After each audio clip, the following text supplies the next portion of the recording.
Yeah, again, so I'm Simon Indrele. I'm an application expert at Scanology, right? So Scanology is a global metrology solution company. We provide handheld and automated metrology solutions. But myself, just a little bit of background. So yeah, I started in this field by accident, literally by accident, 20 years ago. Um, I used to build high-end computers, and a customer came to me, wanting one of those, and we started chatting about why he needed such specifications back then, and he started talking about these digital things he wanted to do, and he asked me if I was familiar with any 3D modeling, and I was just, familiar with it from all my gaming days and things like that. So we kind of just started chatting, and he said, "Hey, would you like a job related to that?" And I said, I mean, as we've discussed, I don't actually have any experience. He's like, "Well, I can't find anybody with any experience anyway. You're technical. Maybe it'll work out." And so that's literally how it started for me. And the gentleman at the time was running this really fascinating art bronze foundry that he thought that process, which was, I mean, literally thousands of years old at that point, it could be digitized, right? So he introduced 3D scanning and 3D printing to that process, which again, for back then was quite novel. So what we would, because usually when you see a big sculpture in public, right? The artist that made it didn't make that final giant thing. He made a clay maquette generally, or some sort of small version. And then that is given to a foundry, and then the foundry upscales it to whatever size, and then they cast it in bronze, right? So that upscale process is what was difficult, because essentially back in the day, you essentially had a different sculptor who kind of did his best using some different, more rudimentary equipment, be able to upscale that. So essentially, a different person would sculpt that thing, right? So the concept here was, hey, if we can digitally 3D scan those small maquettes and we could upscale them large scale, then if we could either 3D print them or mill them, then we could essentially really have the large scale thing be done by the artist and not by anybody else, that kind of concept. So I'm not going to go into that too deep, but essentially that's how that happened. And that's where I got, again, this was 2005, so I got familiar with 3D printing and 3D scanning, and all sorts of softwares like SolidWorks and Rhino 3D. And so really just kind of dug into it and really enjoyed it and loved it.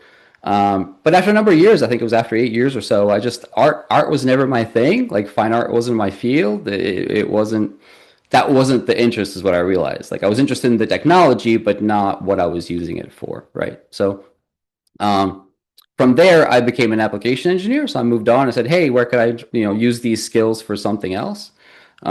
Sorry, one second. Let me mute my phone because I hear dinging in the background. So I just want to make sure it's not constantly in the video.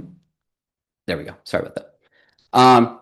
So yeah, so from there, I found myself a job as an application engineer at a technology reseller. So they were reselling SolidWorks, CAD software, and they were reselling 3D printers and also 3D scanners as well. So yeah, I did that for a number of years. And but again, that company also was kind of using the technology, specializing in the architectural world. So that's a whole another fascinating part of it. But again, not going to go into that too deep. Then from there, I moved on to another technology reseller that was doing very similar things. So I got much more experience with more different types of handheld 3D scanners and different software, etc. And then from there, the job before last, I was actually director of R&D at a motorsports company. So I was using all these skills that I gained over the years of digitizing things and 3D printing things, and to develop new products. So we were working with like Porsches and Ferraris and Lamborghinis, that kind of thing, and we were developing products for it. So digitizing was kind of the way where now we could bring in the vehicles, we could 3D scan them, we could take all that data into SolidWorks, we could develop all of our products. But at the same time, make sure that they fit perfectly, and were developed just like the OEM components, but then again had a kind of performance gain aspect to it all. So yeah, that's actually where how I got introduced to Scanology, because we were using red laser technology, and it was time to upgrade to blue laser technology.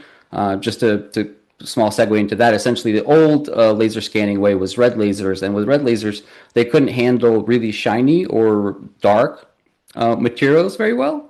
So those required preparation. We would essentially have to spray the vehicles or parts with specialty scanning spray, that kind of thing. And that was just becoming tedious. A lot of the vehicles, because we would get them brand new, the whole underside, all the heat shielding of the vehicles, completely like this crinkled, shiny aluminum. and was really difficult to scan with red laser. So it's time to upgrade to blue laser. And we tested a bunch of different scanners. One of them was Scanology. It worked really, really well. We purchased it. We ended up using it for R&D and loved it. And then that's kind of how I got involved with Scanology. Had started chatting with them, and they were in need of somebody with my skill set.